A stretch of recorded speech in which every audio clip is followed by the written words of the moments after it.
A left-wing meltdown over the soon-to-be overturned Roe v. Wade decision, which will take away that federal right to abortion that's been in place since 1973, has certainly led the news this week. But whomever leaked the draft decision penned by Supreme Court Justice Samuel Alito may find the decision to do that backfires.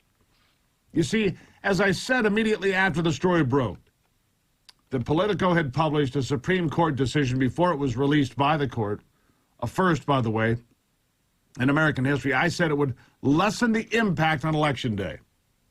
You see, there are two things here. First, I don't believe any pressure campaign will convince any of the associate justices to change their judicial opinion, because if they did, then leaks would become the norm, the standard, and a regular feature of the high court going forward. But second, and more importantly, by revealing the decision 2 months earlier than it would have been delivered, means it's that much farther away from Election Day. And Americans will have absorbed the news, or the shock, or whatever you'd like to call it. And the early release will mute any political benefit it may have had for the left. Americans will instead be focused on three big things come Election Day, in my opinion. And these three things are driving Joe Biden's poll numbers into the floor already, and it doesn't look like they'll be improving anytime soon. And the big three things are this: inflation, immigration, and indoctrination. Those are the things that Americans are concerned about. That's right, the economy and the inflation that is torching the family budget these days will drive voters.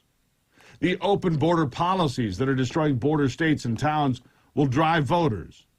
And the Democrats' attitude that parents, you're irrelevant in raising the child, that, as we have seen before in places like Virginia, will certainly drive voters.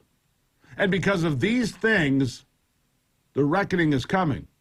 And the Supreme Court overturning Roe v. Wade, despite the hysterical explosion from the left, will not change that outcome in November. In fact, for some groups, like Hispanic voters and evangelicals, it will drive even higher turnout as they look to protect the unborn from that ever-changing back again. Be careful what you wish for, Democrats. Now, here's a nice review of the far-left heads exploding after that draft brief was leaked that shows Roe v. Wade will be out in the next few weeks, overturning a terrible decision from 1973 and sending abortion back to the states for debate. Listen. War has been declared on the American woman. How dare they tell a woman what she can do and cannot do with her own body? We are not going back. Yeah, they're trying to criminalize our bodies. Yes, they're trying to move toward states' rights, and we all know what states' rights means. Not ever! Not ever! Never! The Founding Fathers didn't recognize abortion as a fundamental right because the Founding Fathers were racist, misogynist jerk faces who didn't believe that women had any rights at all. The 50 years of rights, the decades of precedent that has just been spit on and thrown away in this draft opinion. No one is safe. This overturning Roe will be a mass criminalization event. Not ever! Not ever! Never! And honestly, at this point, I think we're all right to question the legitimacy of the court. It read like an anti-abortion activist wrote it, not a Supreme Court justice. These justices are acting like this is somehow something that they have the right to change. They do not have the right to change this. And this Supreme Court has said they don't care. They don't care about those women. What they care about is imposing their extremist view on the rest of the country. Their extremist Catholic view, by the way. I believe that those voting in that draft opinion, a majority of those folks would be Catholic, would they not? At any rate, vulnerable far-left Colorado Senator Michael Bennet, he's up for re-election this year. In Colorado, like I said, says that state leans left, but because of the economy, because of the border, because of the parents being stripped of their rights, he is in trouble.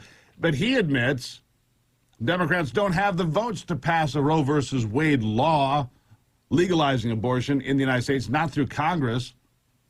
And he says that's why they have to go get those seats in November. Listen. It's important for us to have a vote to show where the votes are in the Senate, but it's also very important for us not to overpromise and underdeliver here. We do not have the votes next week to be able to codify Roe versus Wade. We need to codify Roe versus Wade, which is why we have to fight this election to make sure that we have pro-choice majorities in the Senate and the House. And that's what these elections, are partly going to be about. Yeah, well, it's not going to work for you, Senator. And the radical idea, and so we continue down the list.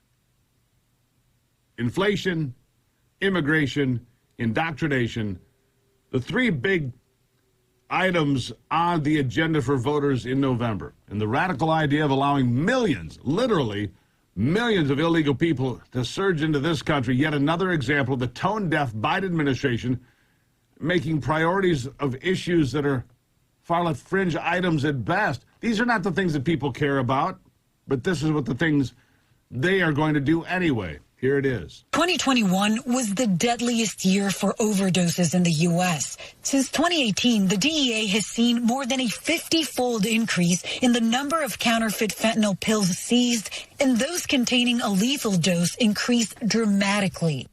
When teenagers attempt to purchase the prescription drugs on the black market, more often than not, they are sold fentanyl colored, sized, and stamped to look identical to the prescription drug. From 2014 to 2019, China was the leading source of illegal fentanyl. Since then, Mexico tops the list.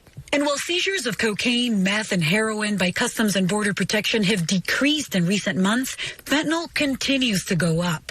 It's more addicting and powerful than other drugs, and that makes it better business in the black market. At the Brownsville, Texas port of entry, stopping the rising flow of it is a constantly evolving task. How bad is it right now? It's just very challenging at times. It can be very challenging. It's the worst it's ever been. 100,000 Americans died from overdoses last year. And the discussion of whether it's coming from China or Mexico is irrelevant. China supplies the ingredients that are put together in Mexico that are shipped over the border by mules with people coming into this country illegally. And who pays the price? Tens of thousands of Americans and their families. Those that die, those that get permanently injured by using these drugs. And what are we doing about it? Ending Title 42 in another couple of weeks. That's the solution from Secretary Mayorkas, the Biden administration, and others. Oh, yeah. And that, my friends, is another failing policy that will get rejected at the ballot box. I've got more after the break. This is the Steve Gruber Show.